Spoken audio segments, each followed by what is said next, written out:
O Senhor esteja convosco. Proclamação do Evangelho de Jesus Cristo segundo Lucas.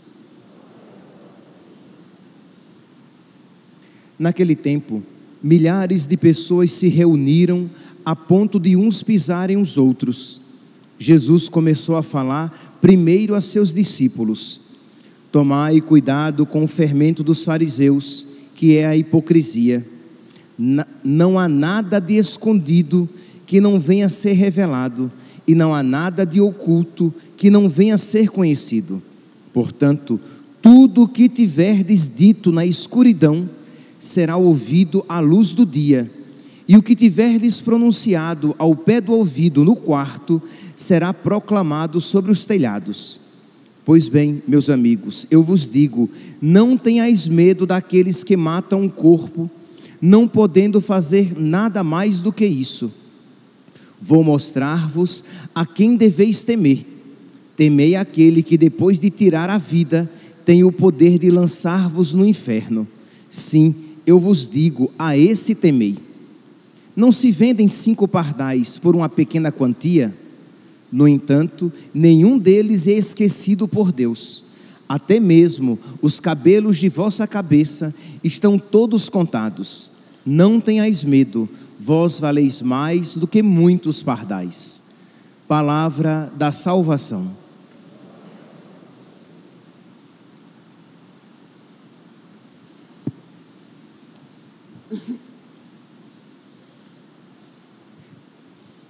Caríssimos irmãos e irmãs, o Evangelho de hoje nos dá a ocasião de nós falarmos a respeito de um ponto várias vezes retomado por Jesus, que é o inferno. Vocês vão dizer: Padre, crê em Deus Pai, misericórdia, o Senhor fala demais a respeito do inferno. Você não acha que deve diminuir um pouco, meus irmãos, de verdade, sem querer lacrar, sem querer usar frase de efeito? Eu deveria falar muito mais até. Por quê? Porque o inferno é um remédio para uma doença dos tempos atuais. Existe uma doença no meio cristão católico, que é a negação da existência do inferno, ou pelo menos, que dá no mesmo no fim das contas, ou na negação da possibilidade de alguém ir para o inferno. Ora, como pouco se fala, ou quando se fala inocuamente, isto é, sem efeito, que afinal de contas, se o inferno existe, mas está vazio, dá no mesmo. Ora, como este é um mal, é uma doença que está acometendo a muitos, nós precisamos com mais frequência apresentar esse remédio de caridade. Sim, é caridade falar a respeito do inferno, por isso Jesus tanto falou. Se nós pegarmos as Sagradas Escrituras, nós veremos que Jesus falou muito frequentemente a respeito do inferno. Isto é, Jesus fala que as nossas ações têm consequências, que as nossas escolhas, as nossas atitudes, que aquilo que fazemos ou deixamos de fazer neste mundo tem consequências eternas, ou nos levarão, as atitudes nos levarão ao eterno céu, ou nos levarão ao eterno inferno, porque, como repetia admirada a menina Teresa d'Ávila, o céu é para sempre, o inferno é para sempre. Pois bem, nós precisamos então refletir sobre isso, porque primeiro é uma realidade amplamente apresentada nas Sagradas Escrituras, no Novo Testamento e precisamente nos Evangelhos, em que Jesus fala muitas vezes, por exemplo, nas parábolas do juízo final, que uns se salvam e outros se perdem, e que não são poucos, como a própria Virgem Maria disse lá na aparição de Fátima, que muitas almas caem no inferno como os flocos de neve caem no céu. E por que é que isso é dito? Para nos causar, para despertar em nós o pavor, para nos imobilizar pelo medo? Não, mas para que nós nos empenhemos e nos esforcemos por passar pela porta estreita, porque largo é o caminho que conduz à perdição, e são muitos aqueles que por ele entram.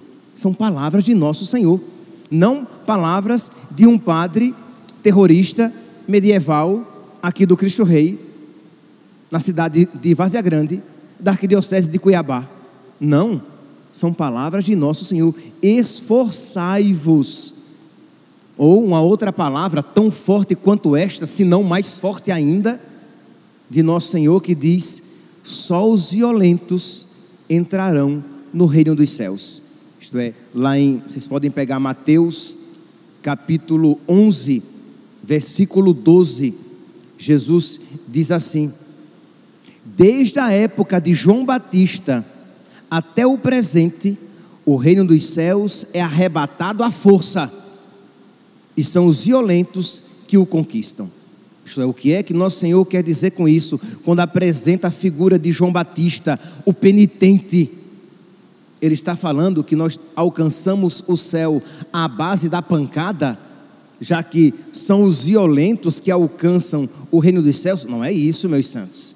Nós temos que interpretar a palavra de nosso Senhor, as palavras de nosso Senhor como um todo, não pegá-la individualmente e sozinho, a partir simplesmente da nossa capacidade muito limitada, querer interpretá-la. Nós a interpretamos no conjunto de toda a palavra de Deus, de toda a Sagrada Escritura e da tradição de toda a palavra de Deus, escrita e transmitida oralmente, e segundo aquilo que a igreja sempre ensinou por meio do seu magistério, e que também foi interpretada pelos santos com os seus ensinamentos e com a sua vida. Então nós compreendemos muito bem que a violência a que Jesus aqui se refere é aquela violência contra o nosso eu, contra as nossas vontades rebeldes, porque, meus santos, todos nós, inclusive o padre que aqui está pregando, todos nós, aqui e ali, resistimos à vontade de Deus.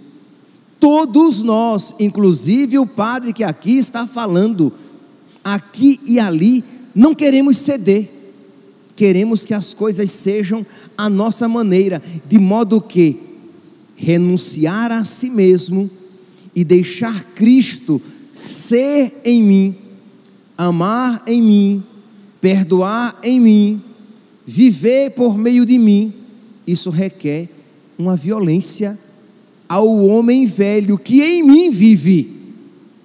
Não é São Paulo que diz que existe uma luta entre o homem velho e o homem novo dentro dele? Existe em nós. Existe o homem novo, Cristo, o homem ressuscitado, mas existem também as vontades velhas, às vezes que se manifestam em pecados veniais, mas que se não forem tratadas, tornar-se-ão pecados mortais, isto é, me levarão a pecados mortais, porque se hoje eu resisto à vontade de Deus em A, e se eu não combato esta inclinação de resistência à vontade de Deus e de fazer as coisas segundo a minha vontade, mas isso aqui é pecado venial. Pois bem, mas hoje é em A, amanhã será em B, C, D, E, F, G, H, no alfabeto inteiro, porque nós sabemos, meus santos, não sejamos ingênuos, quão ruins nós somos. E aqui estou repetindo, estou até parafraseando a santa. Hoje Não é dia dela, mas é o dia dela, estou repetindo novamente, Santa Teresa d'Ávila, que dizia que ela era ruim. E meus santos, se Santa Teresa d'Ávila, olhando para dentro de alguns apegos pequenos, de algumas manias, que ela ainda, quando não tinha progredido tanto, ela via ali a ruindade, quanto mais nós.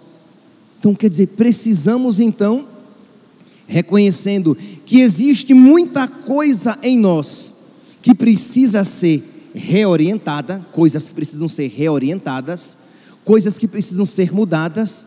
Nós precisamos então fazer violência, precisamos nos esforçar para passar pela porta estreita, precisamos nos esforçar para que nos adequemos a Cristo. Mas o problema é, se é hashtag céu para todo mundo, se o inferno não existe, ou se existe está vazio, para que é que eu vou me esforçar para melhorar, se eu vou para o céu?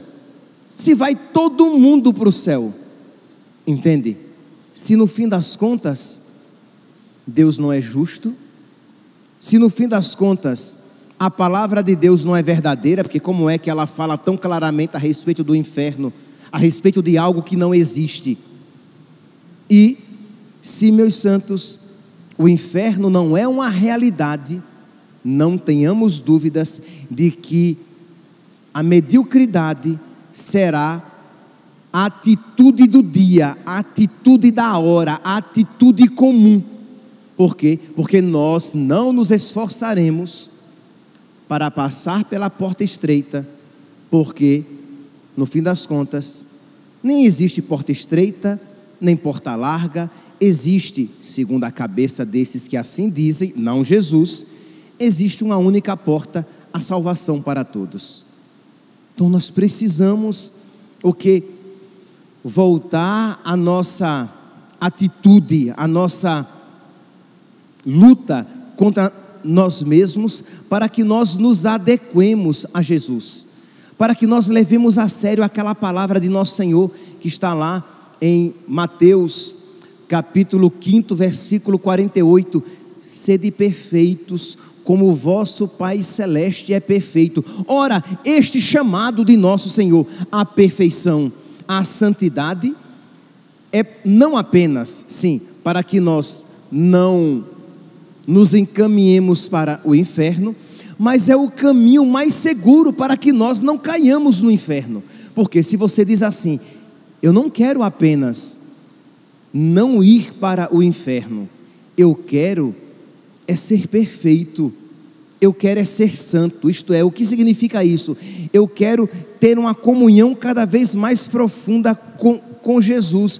Ora, pode até ser que essa pessoa nunca seja santa como nós, assim, uma pessoa digna de imitação, mas ela com certeza, ela se salvará, porque ela está levando a sua vida espiritual a sério. Mas uma pessoa que diz, não gente, eu não quero ser santo não, eu não quero ser perfeito não, eu quero só me salvar, essa pessoa com muita facilidade pode se perder. É como alguém, vocês sabem, os pais aqui presentes sabem muito bem, porque tenho certeza que já aconselharam algo semelhante a seus filhos, ou já até mesmo experimentaram isso em suas vidas. Se você, quando estudava, você dizia assim, digamos que a média seja 6, não sei, hoje em dia a média pode ser 5, pode ser 7, sei lá. No meu tempo, algum tempinho atrás, a média era 6 para passar. Ora, um aluno que dissesse, eu quero tirar só 6, porque eu sou cobra, eu passo me arrastando, então eu quero tirar 6, eu passei e tá bom. Meu santo, quem isso diz, com muita facilidade ficará em recuperação, se não até mesmo vai repetir de ano. Por quê? Porque ele é medíocre, porque ele quer apenas o estritamente necessário para passar. É como um marido ou uma esposa que digam assim, eu quero amar a minha esposa apenas e tão somente o necessário para não ser infiel a minha aliança matrimonial, ele será um péssimo marido. Porque quem ama, se ama de verdade, ele vai além. Mas não, está ali. A esposa, sei lá, pediu um pouquinho de atenção. Está nas promessas matrimoniais? Não. É pecado mortal eu não te dar atenção? Não, pecado mortal é você me trair com outra mulher, vai dizer a esposa. Pecado mortal é você me espancar. Pecado mortal é você se descuidar irresponsavelmente dos seus filhos. Então, não é pecado mortal eu não querer conversar com você? Não, então não quero conversa. Eu acho que não é por aí, né? Eu acho que o caminho não é esse. De um sacerdote que diz assim: eu quero fazer apenas e tão somente o que me é obrigatório, e o resto eu quero fazer a minha vontade. Esse padre será um péssimo padre, porque ele não está aberto às novidades do amor, a um pedido inesperado, a uma sugestão inesperada da graça. E como ele não é movido por caridade, mas ele é movido pela lei, ele com muita facilidade dirá não a Deus e colocará sua salvação em risco. Da mesma maneira, uma pessoa que diga assim: eu quero apenas me salvar, eu não quero ser santo, eu não quero ser perfeito, não obstante Deus me chame à santidade e à perfeição. Mateus capítulo 5, versículo 48, ou 1 Pedro capítulo 1, versículo 16: sede santos, como vosso Pai Celeste é santo. Sede perfeitos, como vosso Pai do céu é perfeito. Então, meus irmãos, nós precisamos pedir a Deus que nos ajude o quê? A viver com afinco a nossa fé. Isto é, não devemos, e a palavra de Deus nos ensina isso, não devemos ter o terror, o pavor de ir para o inferno. Isso é tentação. Tentação do diabo colocar desespero de salvação no nosso coração. É pecado até contra o Espírito Santo. Mas precisamos ter um santo temor de que a minha salvação não está garantida. Devemos afastar que é também pecado contra o Espírito Santo, presunção de salvação. Isto é, você está traindo a sua esposa, você está com o coração cheio de mágoa alimentada, você é uma pessoa que vive exclusivamente para as coisas materiais, você vive num namoro desregrado, você dá largas às suas inclinações para as inclinações afetivas e sexuais para as pessoas do mesmo sexo, você usa anticoncepcional e você está assim tranquilamente, #céu, vai todo mundo para o céu. E aí a pergunta é: eu que estou sendo exagerado, ou você está sendo irresponsável e presunçoso e presunçosa, achando que, não obstante as muitas falhas, brechas na sua alma, não apesar de tudo isso, você irremediavelmente vai para o céu? Não é bem assim.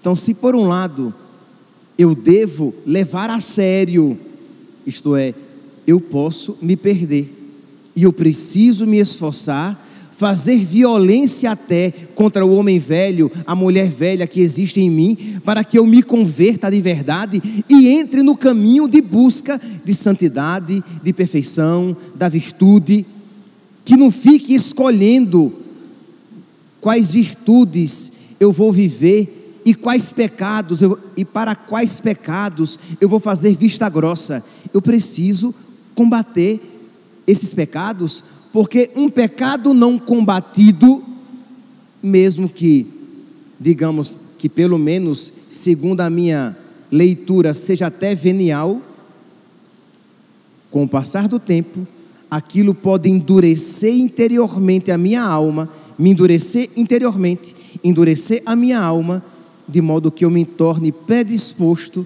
a, com a mesma atitude com que eu cometi aqueles pecados veniais, eu cometa também os pecados mortais. Isto é, de uma maneira inadvertida, sem medir as consequências, sem querer nem pensar naquele meu ato, eu cometi aqueles pecados veniais, eu posso com essa mesma atitude começar, sem querer prestar contas a Deus, começar a cometer pecados mortais.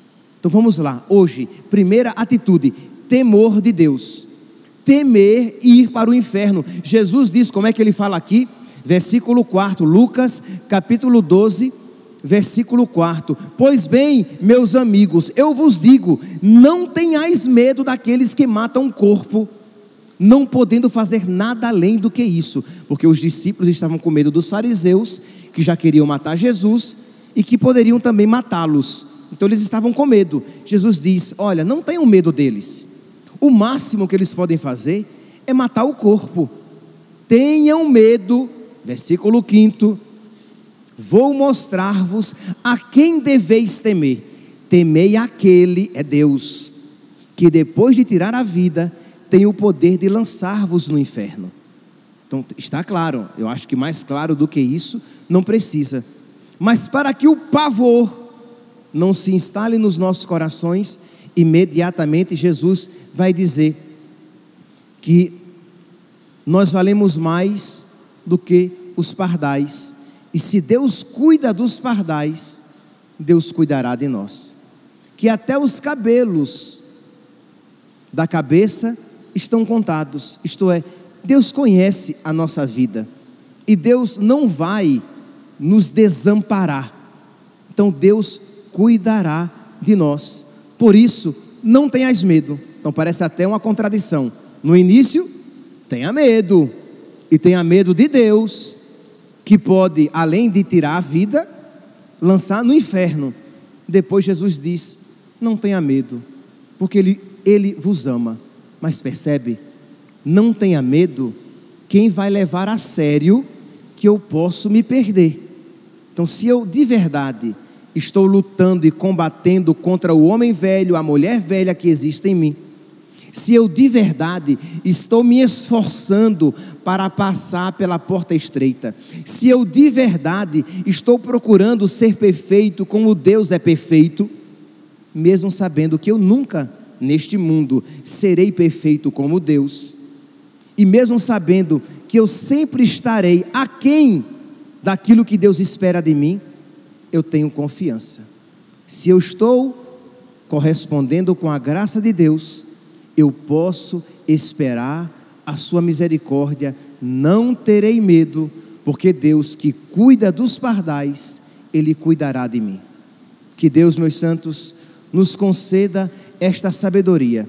Por um lado, um temor de Deus, um santo temor de Deus, de não querer se perder e de levar a sério a própria vida e saber que as minhas escolhas têm consequências. E do outro lado, uma profunda confiança na providência e na misericórdia de Deus, que quer que todos os homens se salvem e cheguem ao conhecimento da verdade. Louvado seja nosso Senhor Jesus Cristo, para sempre seja louvado.